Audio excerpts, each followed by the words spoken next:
بسم الله الرحمن الرحيم الحمد لله الذي لا يبلغ مدحته القائلون ولا يحصي نعماه العادون ولا يؤدي حقه المجتهدون الذي بعد فلا يرى وقرب فشهد النجوى تبارك وتعالى والصلاة والسلام على سيد الأنبياء وخاتم المرسلين والشفيع المذنبين سيدنا ونبينا بالقاسم محمد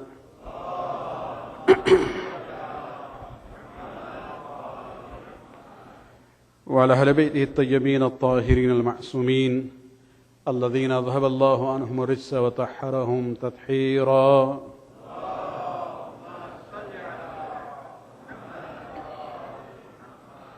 واللعنة الدائمة الباقية على أعدائهم ومنكر فضائلهم وغاصب حقوقهم من الآن إلى قيام يوم الدين. أما بعد، فقد قال الله سبحانه وتعالى في كتابه الكريم: وجعلنا منهم أئمة يهدون بأمرنا لما صبروا وكانوا بآياتنا يوقنون. صلوات عليك برا.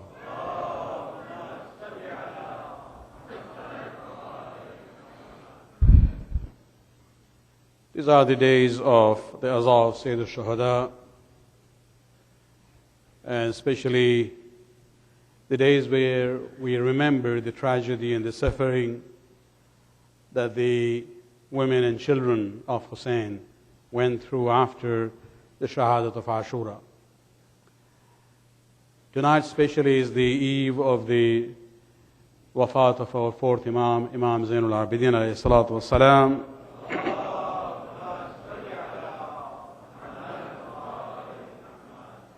And it's an interesting coincidence that the wiladat of the fourth Imam is in the same month as the wiladat of Imam Hussein. And the Shahadat of the fourth Imam is also in the same month as the Shahadat of Hussein. Because when we talk about Ahle Haram, who went through the suffering after the events of Karbala, it was not only the women and the children. Imam Zainul Abidin was part of that group. Basically, he was the leader at that time. Imam, after the events of Karbala, lived for 33 years. That is his time of imamat. 33 years is not a short time as far as the official, time of imamat and leadership is concerned. However, when we look at his life, and this is a point I would like to repeat again, just to make sure that we appreciate the status of the fourth Imam in the right way. On the day of Ashura, a little bit before it, and a few days after it, yes, Imam was not feeling well. But that was the way that Allah subhanahu wa ta'ala chose in order to protect his life. Because the order of Ibn Ziyad was that all children of Hussein, actually all descendants of Ali, have to be eliminated.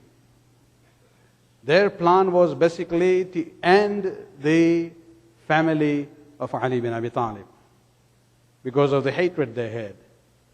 Even on the day of Ashura, if you see, when Imam Hussein alayhi salam, asked them, "What have I done? Have I killed someone from you?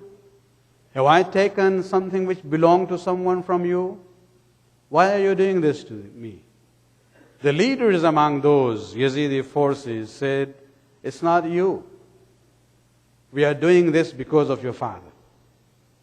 We are taking the revenge for what your father had done with our forefathers in Badr and Uhud." And so the plan was basically to kill everyone. But Allah subhanahu wa ta'ala, it was His decision. Imamat is not anyone's choice, but His. He wanted the imamat to continue in the line of Imam Hussein alayhi salam, through Imam Zainul Abidin. And so he would find a way to make sure his life is preserved. And so he became bimar. He became ill. And when we look at the events of Karbala, yes, even if you look at the poets that we have in Arabic or Farsi or Urdu, probably even in the Marsiyas in Gujarati, we famously call him as Abid Bimar. Even in our du'as, when we want to ask for shafa of those who are not feeling well, we many times seek the tawassul of Imam Zainul Abidin. There is no problem in that. Yes, he was Bimar on the day of Ashura and when Karbala took place. He was Bimar even after that. But what happens is that on the subconscious level, we end up with the image of the Imam that he was Bimar all the time. And with that, image in our mind on a subconscious level, then we, in a way, without really doing it, we say, well, Imam Hussein was mujahid and shuja and very courageous, whereas Imam Zainul Abidin was a very simple man, not that active on socio-political level, more to do with ibadat and du'as and namaz and things like that. And this is where we have to realize that no, Allah subhanahu wa ta'ala is the one who appoints the imams. And it's a topic by itself, in one of the majalis recently, in the weekend, I recited about it, that there is not a single ayat in the Quran where Allah subhanahu wa ta'ala has given the task of appointing a khalifa or an imam to anyone but himself. And when Allah sends people as guides and leaders, He sends them with the qualities of leadership. They don't need to go to a school to get the training. All the qualities of leadership is a gift from Allah subhanahu wa ta'ala for those who are known as divinely appointed imams. Salawat on the Prophet.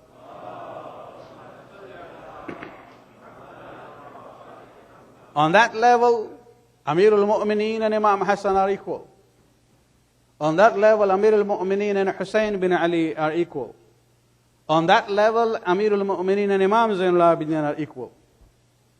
They are appointed by Allah subhanahu wa ta'ala as imam, and they are equipped with the qualities of leadership. Of course, what they do depends on zaman and makan. It depends on the circumstances. Every imam will fulfill the same duties that he has, but the method that he will choose will be determined by the circumstances that he finds himself into. Amir al-Mu'mineen for 24 years was silent. But in the last 5 years of his life, he took a sword. He went to Jamal, Siffin, Nahrawan. Ali fought before when the Prophet was alive and in the last 5 years of his life. But in 24 years he was silent. Of course, that silence is also very loud and meaningful. But that's a topic by itself. Imam Hassan decided, looking at the circumstances, decided to make peace with Muawiyah. Imam Hussein alayhi salam, looking at his own time and situation, when Imamat of Imam Hussein started, when Muawiyah was in power. Hussein was Imam for 10 years when Muawiyah was in power, but Imam didn't do what he did when Yazid came to power. Because the Imam has to look at the circumstances. And when Yazid comes to power, Imam makes his first move. Because he was honoring the peace treaty between Imam Hassan and Muawiyah. As long as Muawiyah was alive, Imam Hussein respected that peace treaty. But when Yazid comes to power, Hussein says, I don't have any obligation to respect that treaty anymore. And when Imam Zainul Abidin comes, his circumstances were very different. And he fulfilled his role and his duty as the Imam and a guide in a different way. Not that he was lesser of a mujahid than compared to Ali or Hussein. No, he was as courageous, as knowledgeable as all the other Imams. Salawat on the Prophet.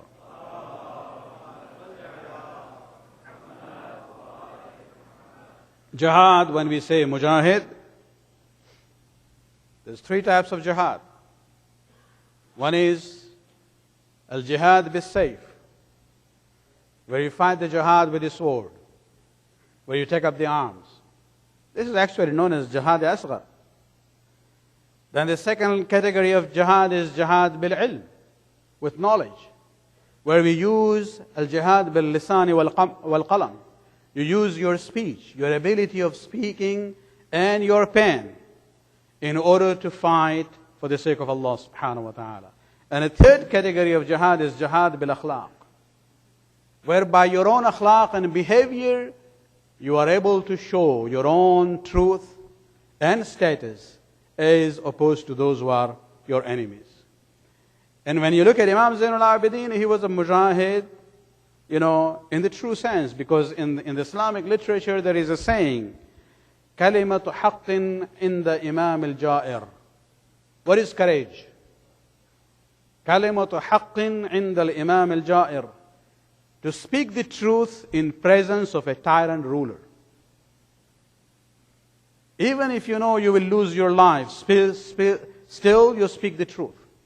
That needs courage.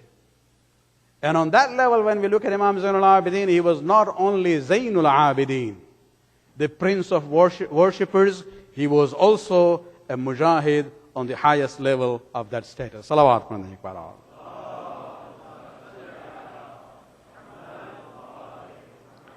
Let me just present some of the events. We cannot reinvent stories or events, but we can use it to understand some of the perspectives of the status of Imam and learn the lesson also for ourselves.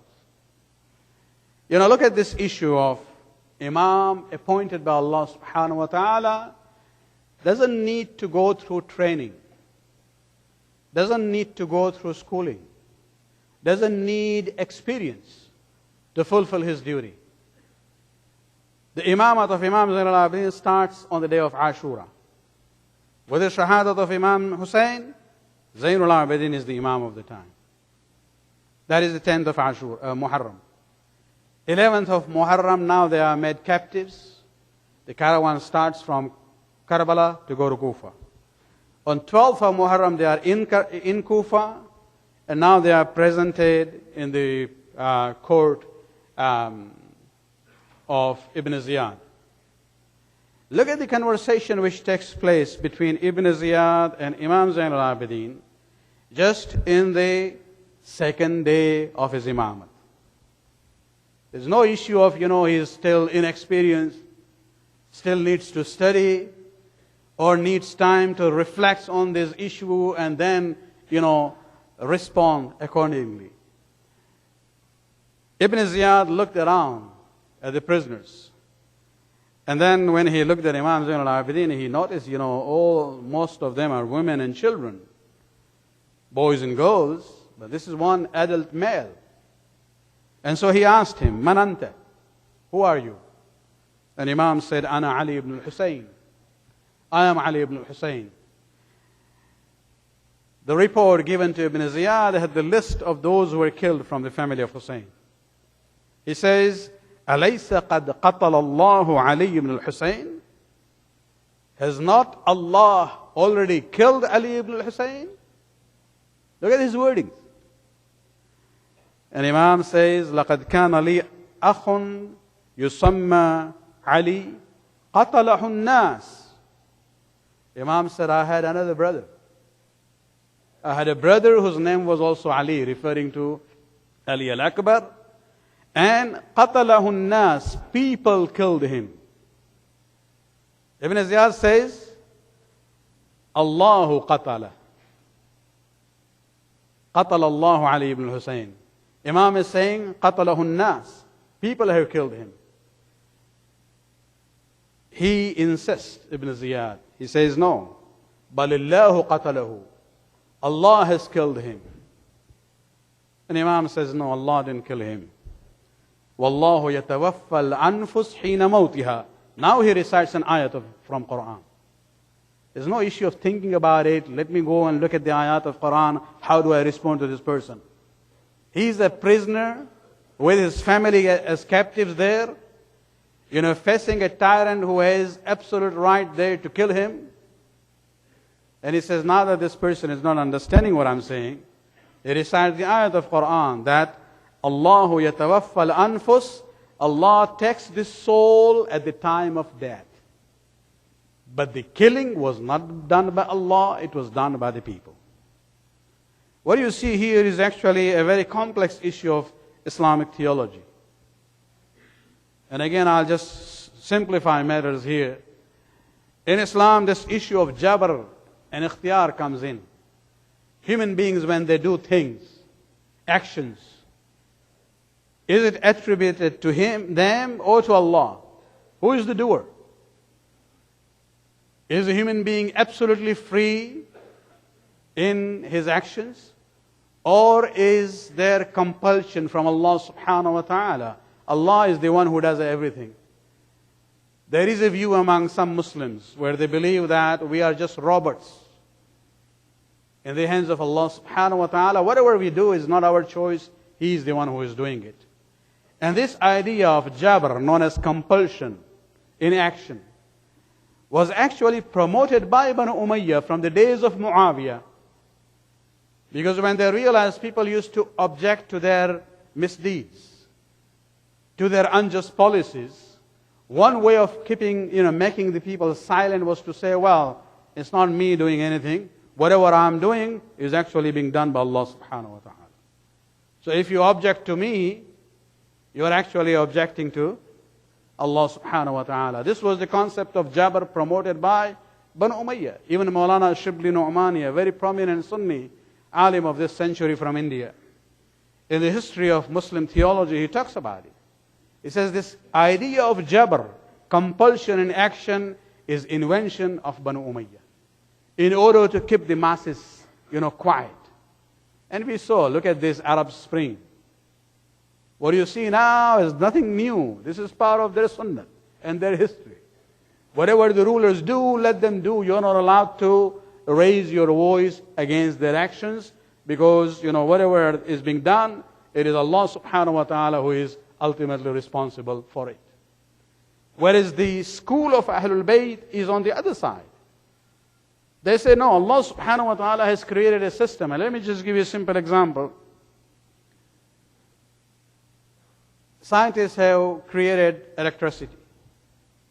It's a very useful tool. The world will really stop if there is no more electricity there. But the same, scientists who have created this system of electricity, they say that if there is a high voltage wire live, and if a person touches it without any, protective gloves, he is going to die. Now suppose there is a, high voltage wire hanging somewhere, and there are two people who are against one another, there is a problem, and one knowingly, intentionally pushes the other so that he goes and touches that live, wire. Because of the current, this other fellow dies. In the eyes of the law, the person who pushed him is the killer, he is the murderer, not the provider of the electricity. They will not go after the company which provided or created the system of electricity. Allah subhanahu wa ta'ala says that if you cut the throat of a human being, he is going to die. This is the system I have created in human body.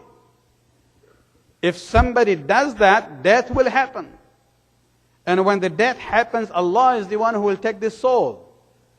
But the responsibility is not with Allah subhanahu wa ta'ala, it is with the person who cut the throat of that person. This is what Imam is saying. قَدْ بَلْ قَتَلَهُ النَّاسِ. People have killed my brother Ali al-Akbar, not Allah subhanahu wa ta'ala. Salawat par dein ekbar.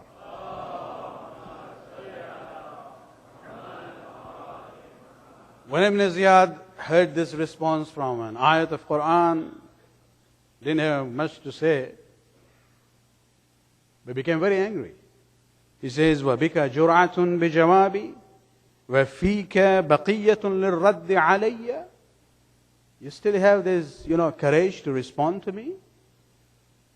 There's still, courage remaining in you to respond to me and answer me? Becomes very angry, looks at his own soldiers around, and he says, اذهبوا فاضربوا عنقه. اذهبوا به. Take him away and cut off his neck. This is where we hear the famous, event where Zainab comes in. He says, Ibn Ziyad, Isn't it enough that you had done to kill my family? I will not let you kill him unless you first kill me. But even at that moment, Imam says to his aunt that please, you don't get involved here, let me respond to him. And this is where we talk about shuja'at and courage. Don't just say he's bimar. Yes, he's bimar. But that bimari doesn't stop him from saying the words which are true, wise, and courageous. He says to Ibn Ziyad, Abil qatli tuhaddiduni Ibn Ziyad? O Ibn Ziyad, you are threatening me with killing? You are threatening me with murder? أما علمت أن القتل لنا عادة وكرامتنا من الله الشهادة? Have you not yet realized that for me and my family to become killed in the way of Allah has become a second nature of us? And Allah has given us this karamat, honor of becoming shaheed in the way of the religion of Allah subhanahu wa ta'ala. Salawat.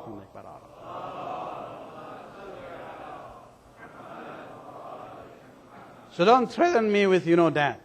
You can do nothing. And this is where we have to realize when you reach to that level, nothing can, bring you down in any way. Because Imam Zainul Abidin, if you look at the Shahadat of Banu Hashim in Karbala, all of them were descendants of Abu Talib and Fatima bint Asad. It is their training which has put them in this spirit of sacrificing for the sake of Allah. All the 18 members of Banu Hashim are actually Banu Abi Talib. All of them are not from Abbas and others. They are all from Abu Talib. And then besides them, you look at Ali, you look at Hassan, look at Hamza, look at Ja'far. All of these are shuhada. And that is where Imam is saying that, innal qatla lana aadatan. To be killed for the sake of Allah has become an aadat. It is a habit for us. We are not, we don't become afraid because of these kinds of threats. Salawat.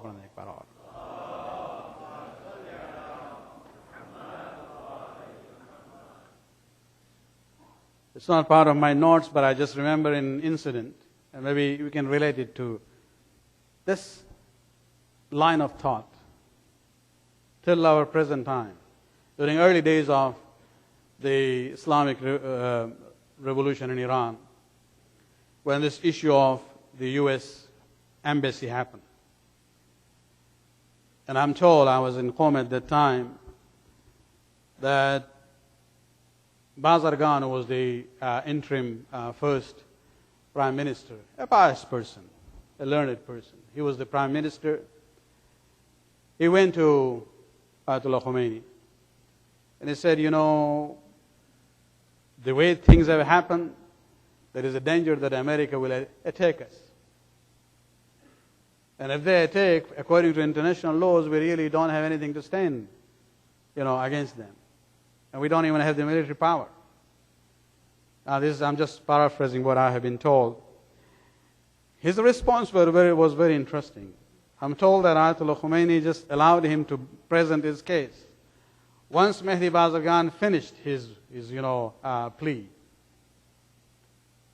Imam Khomeini raised his head and he said, Aghay Bazargan, are you afraid of dying?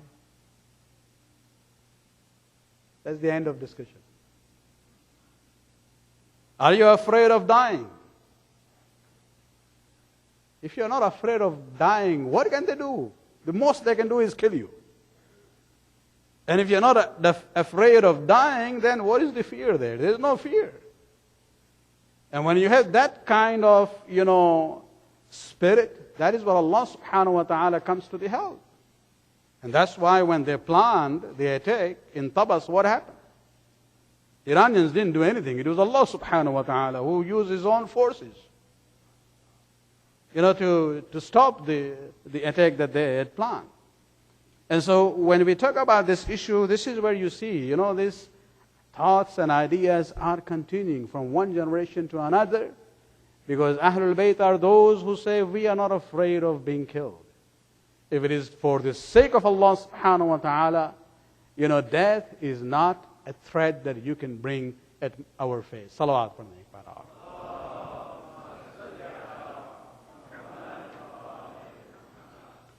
Another example of the jihad by speech, jihad bil lisan from in the life of Imam Zainul Abidin, is the way he dealt with the people in this journey from Karbala to Kufa, Kufa to Sham. And this is a lesson for us. Many times we, face situations where a person comes, has some arguments, objections, questions about our faith. And sometimes we just use one method of dealing with them. And we say, oh, tum kafir ho, jahannami ho, and that's the end of the story. No, we really have to look at the person. If they are ignorant, they don't know much about Shia madhab, and now they are coming and asking questions, it is your duty to deal with it with patience, sabr, hilm, wisdom, and knowledge. Of course, if somebody knows the truth and still again, continuing the arguments, for the sake of arguments, well, that's a different, scenario. Let us look at one example. You just, keep in mind that when it comes to Syria, Sham, this was an area which was dominated by the Muslims, conquered by the Muslims after the wafat of the Prophet. And from day one, the governors appointed there were from the family of Abu Sufyan. And so these new Muslims in Syria, in Sham, the Islam that they learned from day one was the Islam taught to them by Banu Umayyah. By Yazid, the first son of Abu Sufyan. When he died, Muawiyah, his second son, becomes the governor of Sham during the days of the second Khalifa. And that was the time that they basically brainwashed the people of Sham. The people of Sham had not seen Rasulullah. They had not seen the ashab of the Prophet. They had not gone to Medina. Whatever Islam they were taught was from Banu Ali Abu Sufyan. And what they had taught to them, that, we are from Quraysh. We are close to the Prophet. We are his closest supporters. And they even invented this term, Khalul Mu'mineen. Khal, Mamu. One of the titles of Muawiyah was Khalul Mu'mineen, because his sister was one of the wives of Rasulullah.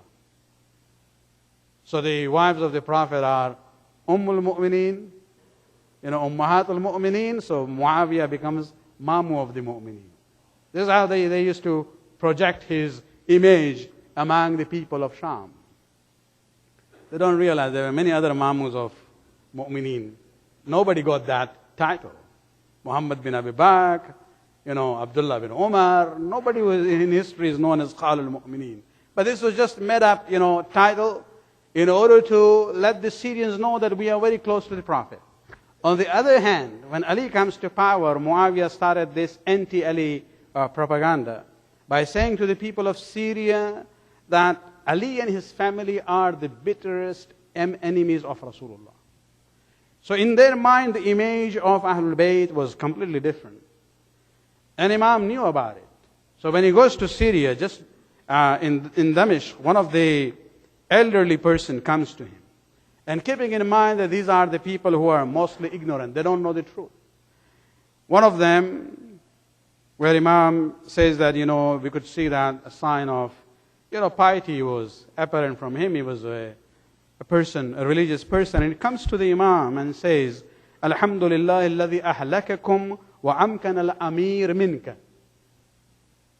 That we thank Allah subhanahu wa ta'ala for having destroyed you and given upper hand to the king over you. When Imam looked at him, Imam asked him a question, Ya Shaykh, aqra'at al-Quran? Have you read the Quran? He said, yes. So Imam started reciting 4 ayat, one after another. First he recited the ayat of Quran where Allah subhanahu wa ta'ala says, قُلْ لَا أَسْأَلُكُمْ عَلَيْهِ أَجْرًا إِلَّا الْمَوَدَّةَ فِي الْقُرْبَى. But Allah orders the Prophet to ask the Muslims to love the family of the Prophet. And he says, yes, I read this ayat. And Imam says, فَنَحْنُ الْقُرْبَى يَا شَيْخ. We are the family of the Prophet, whom you have to love. Then Imam recited another ayat about charity, where the ayat comes to the Prophet directly. وَأْتِزَ الْقُرْبَ حَقَّهِ. Give the right to those who are near to you. This is in the context of fadak.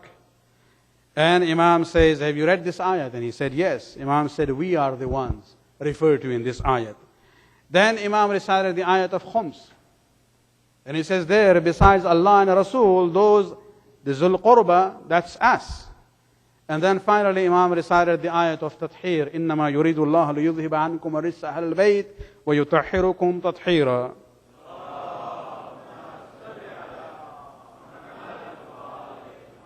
And this old person says, yes, I am familiar with this ayat also. And Imam says, نحن أهل البيت الذين اختصنا الله بآية الطهارة. We are the Ahlul Bayt referred to in this ayat. But Allah has says this is for us, and for we are the one who have gone through this purification. And so this person now says, Billahi innakum hum. Are you sure what you are saying? You are the people referred to in this ayat? And Imam says, Tallahi inna lanahnu hum min ghayri shakkin.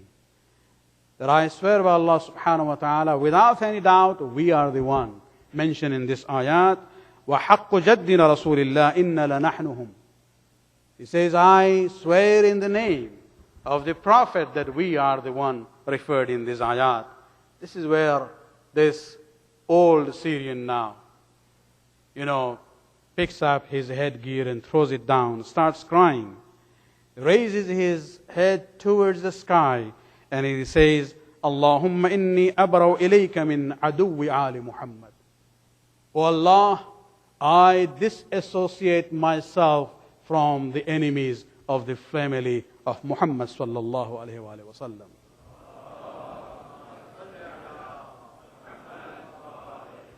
Look at his first statement and last statement. The first one he says, Alhamdulillah. Thanks to Allah for destroying you and giving our king the upper hand over you. The last statement, he now does bara'at against the enemies of the Ahlul Bayt. Imam converted him by talking to him calmly, by talking to him on the basis of wisdom, because he realized that this is a person who seems to be a good person, but he is ignorant of the realities. Salawat.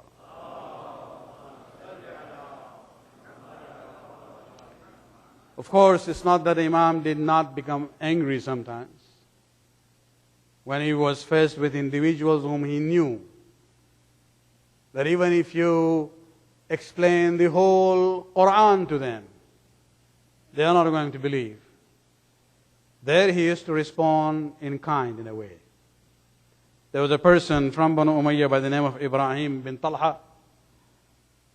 In Sham, when this caravan reached there, and he comes close to the Imam and starts to taunt him. He says, Ya Ali ibn al-Husayn, man ghalaba? O Ali ibn al-Husayn, tell me who is the victorious now?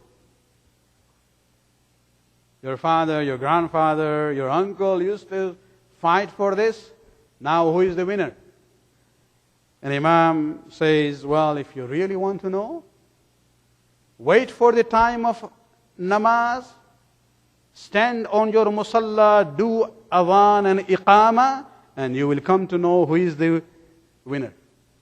Because in adhan, you don't mention your forefather's name. In adhan and iqama, you are forced to say, Ashhadu anna Muhammadan Rasulullah. Salawat.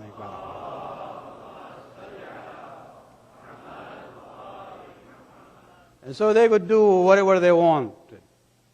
But they could not eliminate the name of Rasulullah. The name of Rasul is the name of Ali Muhammad. Ali Muhammad are attached to Rasulullah. And this is what Imam was saying. That you are talking about who is the winner here. The winner are still us, because the name of my Jad and my grandfather is still there in the azan and the iqama. Salawat pढ़ने एक बार और.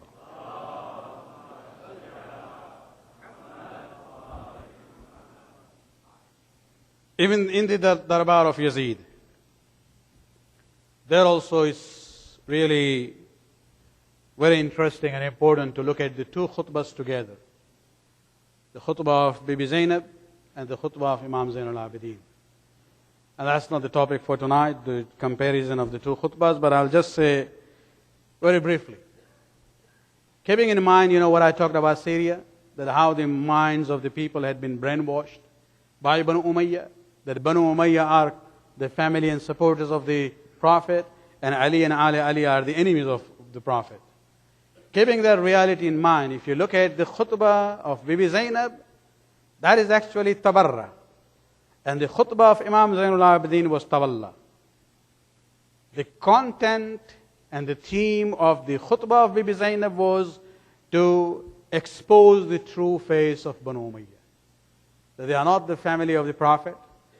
They are not closest to the Prophet. They are actually enemies of Islam. And once Bibi Zainab finished her task,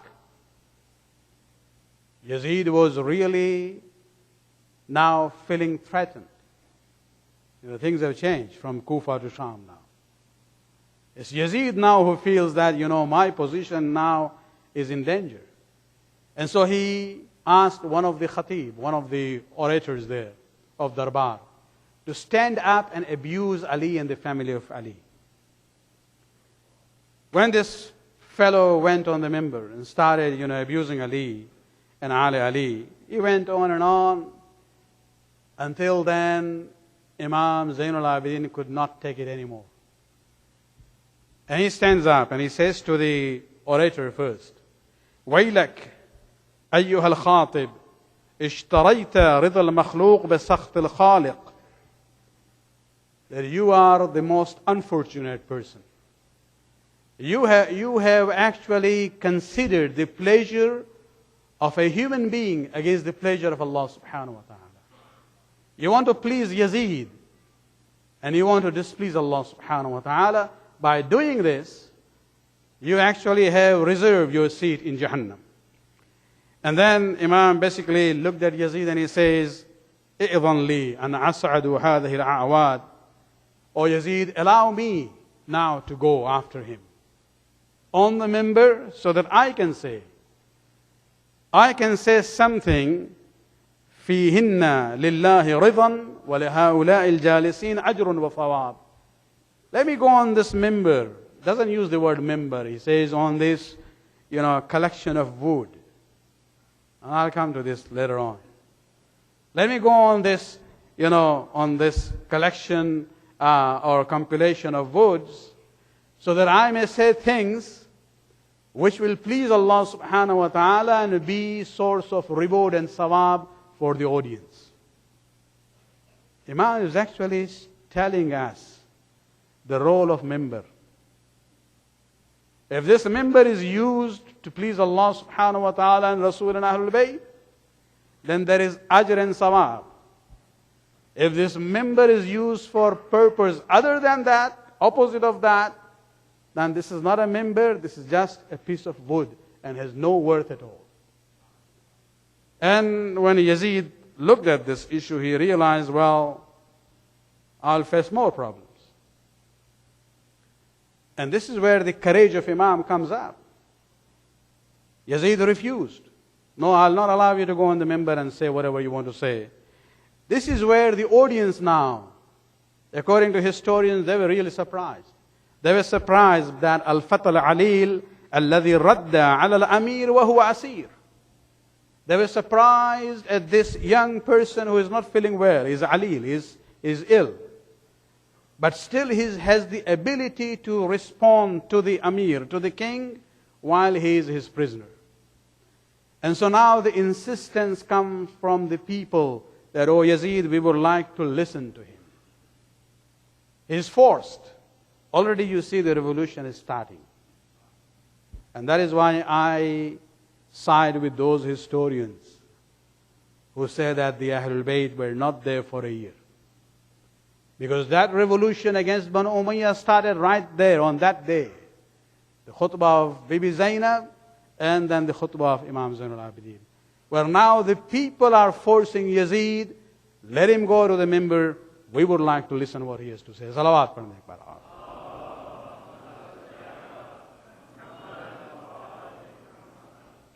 Wanted to present that khutbah. I don't think we have time to finish that, but let me just go through the earlier part of it. Imam goes on the minbar, and he first begins by saying, Ayyuhan nas. Because now Zainab has done her task of, exposing the true nature of Banu Umayyah. And so now Imam Sajjad's task is now to present the Ahlul Bayt. And so he begins by saying, Ayyuhan nas, u'tina sittan wa fuddalna bi sab'a. That we, the Ahlul Bayt, we have been gifted with 6 qualities, and we have been honored by 7 individuals. What are these 6 qualities that Allah has given to the Ahlul Bayt? He says, u'tina al-ilm, wal-hilm, wal-samaha, wal-fasaha, wal-shuja'a, wal-muhabba fi qulub al-mu'mineen. Number 1, Allah has honored us, gifted us with knowledge. Number 2, we have hilm, patience and forbearance. Number 3, we have samaha. We are from noble family. Look at Ziyarat Warisa. What do you say to Imam Hussain alayhi salam? كنت نورا في الأصلاب الشامخة والأرحام المطهرة. O Ali, O Hussein, you were a light, you were a nur in the loins of worthy fathers, in the wombs of the pure mothers. From Adam to the last person, there is total nobility coming from one generation to another.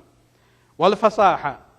And number 4, Allah has given us eloquence. When we speak, our speech is eloquent. Wash-shuja'a, Allah has given to us courage. Wal-muhabba fi qulub al-mu'mineen, and Allah has created this love in the hearts of the believers for us. So these are the 7 things that Allah has given to the Ahlul Bayt. Then he says there are 6 virtues, and 7 individuals who are the matter of pride for us. And who are those? وَفَضَّلْنَا بِأَنَّ مِنَّا النَّبِيِّ الْمُخْتَارِ مُحَمَّدٍ صلى الله عليه وآله وسلم.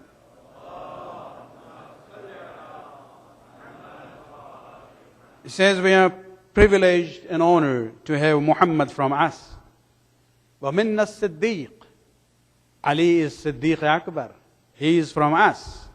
وَمِنَّا الطَّيَّارِ, and Ja'far al-Tayyar, who became a shaheed, and Allah has given him wings. His hands were cut just like hands of Abbas.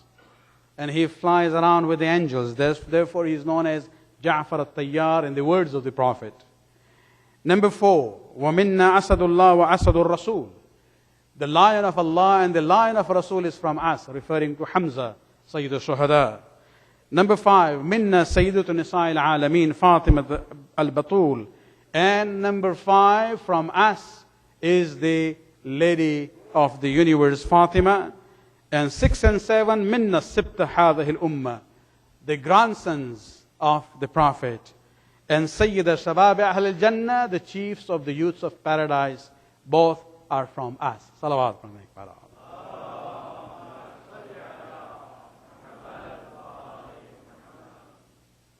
Inshallah, if we some other opportunity, we'll talk about this khutbah in English in detail. Let me now move on to the Urdu part. इमाम ने इब्तिदा में अपना जो तारुफ पेश किया है,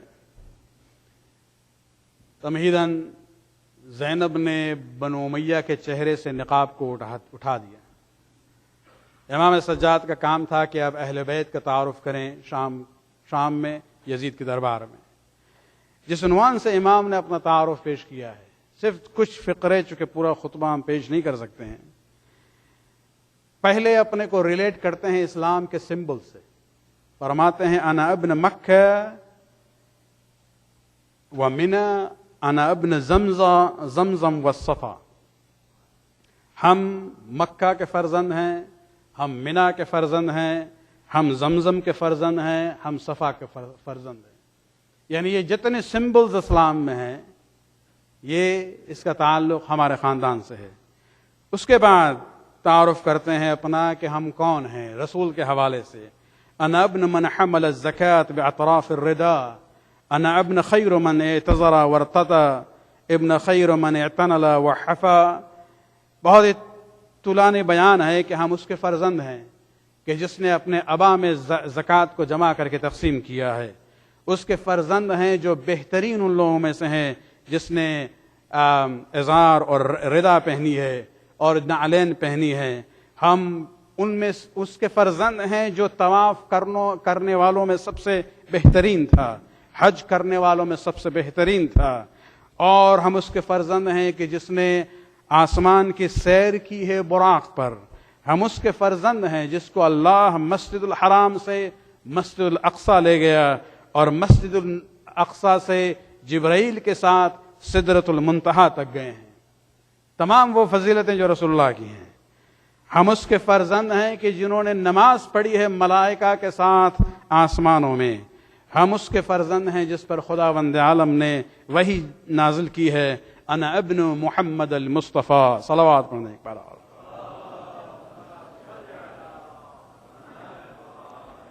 اب آپ سوچ لیں کہ وہ مسلمان جو ہمیشہ روزانہ اشہد ان محمد رسول اللہ کہتے ہیں، جب وہ سنیں گے کہ یہ جو اس اسیر اور قیدی بنایا گیا ہے یہ ابن محمد المصطفیٰ، تو ان کے دماغ میں جو خیالات آئیں گے یا تاثرات جو ہوں گے، رسپانس جو ہوگا کیا ہوگا. اور پھر فرماتے ہیں انا ابن علی المرتضی. علی مرتضی کون ہے؟ چونکہ شامیوں کے ذہن میں امیج علی کا بالکل خراب کر دیا گیا تھا، وہاں امام جو ہیں ذرا تفصیلاً بیان کرتے ہیں. انا ابن من ضرب خراطیم الخلق حتى قالوا لا الہ الا اللہ. ہم اس کے فرزند ہیں جس نے اس طرح سے لوگوں کے ناک کو کاٹا ہے یہاں تک کہ وہ لا الہ الا اللہ کہنے لگے. ہم اس کے فرزند ہیں کہ جس نے تلوار چلائی ہے رسول کے سامنے. ہم اس کے فرزند ہیں کہ جس نے نیزہ چلایا ہے رسول کے سامنے اس جنگ میں. اور ہم اس کے فرزند ہیں جس نے رسول کی بیعت کی ہے. قاتل ببدر وحنین، بدر و حنین میں قتال کیا ہے. ہم اس کے فرزند ہیں جس نے کبھی بھی بت کے سامنے اپنے سجدے کو نہیں، پیشانی کو نہیں رکھا ہے. ہم اس کے فرزند ہیں جو مومنین میں سب سے بہتر ہے، وارث النبیین ہے، یعصوم المؤمنین ہے، نور المجاہدین ہے، زین العابدین ہے، تاج البکائین ہے، جو رونے والوں میں بھی سب سے آگے ہے. محراب میں روتا ہے، میدان جنگ میں تلوار چلاتا ہے. صلوات پڑھنے ایک بار.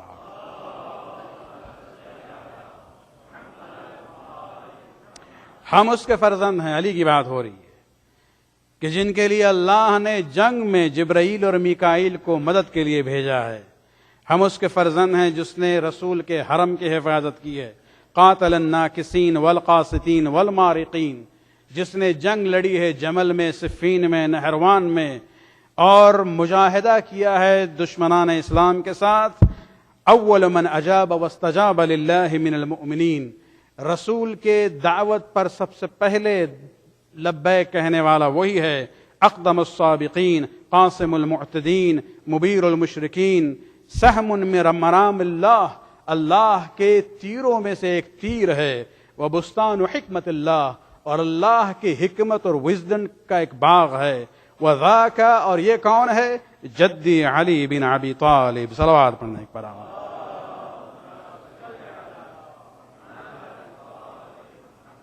پھر آتے ہیں وانا ابن فاطمہ زہرا. یہ کون ہے فاطمہ زہرا؟ انا ابن سیدۃ النساء، انا ابن الطہر البتول، انا ابن بضعۃ الرسول. اور اس کے بعد اپنے بابا کا تذکرہ ہے. لیکن ہماری مجلس یہاں پہ ختم ہو جاتی ہے، اس لیے کہ یہ جو طریقہ اور سسٹم ہم لوگ دیکھتے ہیں مجلسوں میں، پہلے اہل بیت کے فضائل کا ذکر ہوتا ہے، آخر میں مصائب کا ذکر ہوتا ہے. اگر اس کے اوریجن کو ڈھونڈنا ہے تو یہ خطبہ ملے گا. امام زین العابدین نے اپنا تعارف کیا رسول اللہ کے حوالے سے، فضائل کو بیان کیا، علی کے حوالے سے فضائل کو بیان کیا ہے. فاطمہ کے نسبت جو ہماری دادی ہیں ان کے بھی فضیلت کو بیان کیا ہے، مختصری صحیح لیکن فضیلت کی بات ہے. لیکن جب اپنے بابا کے ذکر کرنے آ رہے ہیں تو وہاں فضیلت نہیں ہے، وہاں مصائب کا عنوان ہے. فضیلت سے اب آ رہے ہیں مصائب کی طرف. انا ابن المرمل بالدماء، ہم اس کے فرزند ہیں کہ جس کا لاشا خون اور مٹی میں غلطان ہے. انا ابن ذبیح کربلا، ہم اس کے فرزند ہیں جو کربلا کا ذبیح ہے. ہم اس کے فرزند ہیں کہ جس پر جنہوں نے بھی بکا اور روئے ہیں کربلا میں، اور آسمان کے پرندے بھی آ کے حسین کے لاش پر روئے. حضرت مولانا حسین یہ عنوان جو ہے ذبیح کربلا، سوائے امام عصر کے ہر امام کے بارے میں ہم عقیدہ ہے کہ وہ شہید ہوئے ہیں زہر کے ذریعے. تلوار علی کے سر پہ چلی تھی لیکن وفات واقع ہوئی ہے زہر سے. لیکن صرف ایک امام ہے. یہ عنوان ذبیح جو ہے، ذبیح کسے کہتے ہیں؟ جس کو ذبح کیا گیا ہو، جسے سلوٹر کیا گیا ہو. اور یہ کسی امام کے ساتھ نہیں ہوا، یہ صرف حسین کے ساتھ ہوا. اور اس لیے ہمارے 8ویں امام بھی کہتے تھے کہ اگر رونا ہے کسی پر تو اس پر رو جس کو دمبے کی طرح ذبح کیا گیا ہے. اور یہی عنوان ہے کہ جو امام زین العابدین نے بھی وہاں استعمال کیا ہے کہ انا ابن ذبیح کربلا، ہم اس کے فرزند ہیں کہ جس کو کربلا میں ذبح کر دیا گیا تھا. اور امام نے ان مصائب کو شروع کیا، کربلا کے مصائب کو بیان کرتے رہے. انا انا کی آواز بلند ہوتی رہی اور مجمع اب رونے لگا.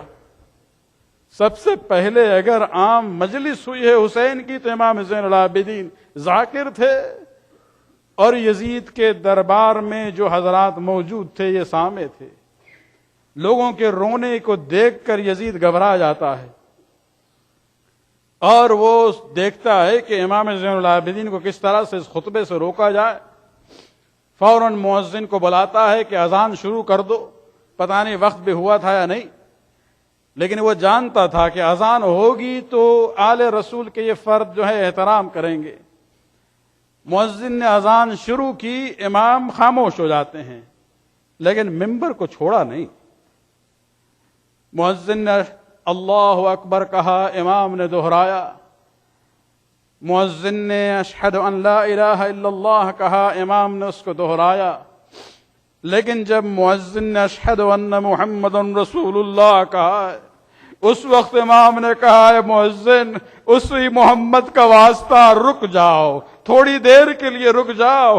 اور پھر یزید سے کہتے ہیں، اے یزید یہ محمد جن کی نبوت کی گواہی تیرے دربار میں دی جا رہی ہے، یہ میرے جد ہیں یا تیرے جد ہیں؟ اگر تو کہہ رہا ہے کہ تیرے جد ہیں تو تو جھوٹا ہے، اور اگر میرے جد ہے تو یہ بتاؤ میرے ہاتھ میں یہ ہتکڑی کیوں ہے، میرے گردن میں طوق خاردار کیوں ہے، میرے پیر میں یہ زنجیر کیوں ہے؟ اے یزید یہ بتاؤ اگر محمد میرے جد ہے تو یہ میری ماں بہن اور پھوپھی کے سروں پر چادر کیوں نہیں؟ ان کو اسیر اور قیدی کیوں بنایا گیا؟ ان کے بازو پر رسن کیوں باندھی گئی ہے؟ اور ان کو ایک کفار کے قیدیوں کی طرح ایک شہر سے دوسرے شہر، ایک دربار سے دوسرے دربار میں ان کی تشہیر کیوں کی جا رہی ہے؟ یہ منظر تھا جو امام کبھی بھی نہ بھول سکے. امام سے جب بھی پوچھا گیا ہے مولا سب سے زیادہ تکلیف کہاں ہوئی، کبھی بھی عاشور کے دن کا ذکر نہیں کیا، خیموں کے لوٹنے اور جلنے کا ذکر نہیں کیا، بس 3 بار کہا تھا الشام الشام الشام، جو بے حرمتی ہماری پھوپھیوں کی ہوئی ہے اسے ہم کبھی نہیں بھول سکتے۔ الا لعنۃ اللہ علی القوم الظالمین سیعلم الذین ظلموا یوم القیامۃ۔ ماتم حسین۔